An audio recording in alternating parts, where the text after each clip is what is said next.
तयार रहा आता वाघ आणि बिबट्यासोबत युद्ध छेडायला, कारण त्यांचे घर उद्ध्वस्त होताना तुम्ही गप्प बघाल तर ते तुमच्या अंगणातून तुमच्या लेकरांना उचलून नेतील आणि तेव्हा तुम्ही ओरडले तरी काही फरक पडणार नाही।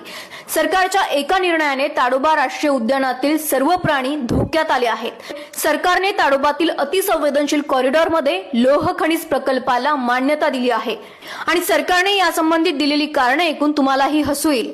18,000 वृक्षतोडीच्या मोबदल्यात मिळणार केवळ 32 कायमस्वरूपी नोकऱ्या।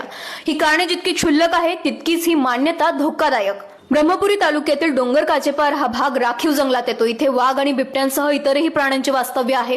ज्या चंद्रपूर जिल्ह्यामध्ये वाघ आणि बिबट्यांच्या हल्ल्यामध्ये दरवर्षी 50 पेक्षा जास्त लोकांचे जीव जातात, ज्या जिल्ह्यामध्ये प्रदूषण देशामध्ये 4थ्या क्रमांकावर आहे, ज्या जिल्ह्यामध्ये कोळसा खाणीमुळे लोकांचे जगणे असह्य झाले आहे, त्याच जिल्ह्यामध्ये पुन्हा एका मायनिंग प्रकल्पाला मंजुरी देणे म्हणजे सरकारच्या नजरेत तुमच्या जीवाची किंमत शून्य आहे। आज जर तुम्ही आपल्याशी काय संबंध म्हणत ही बातमी इग्नोर केली तर लक्षात ठेवा, इतिहास साक्षी आहे, जेव्हा माणसाने निसर्गाशी युद्ध छेडलं तेव्हा माणूस कधीच जिंकला नाही।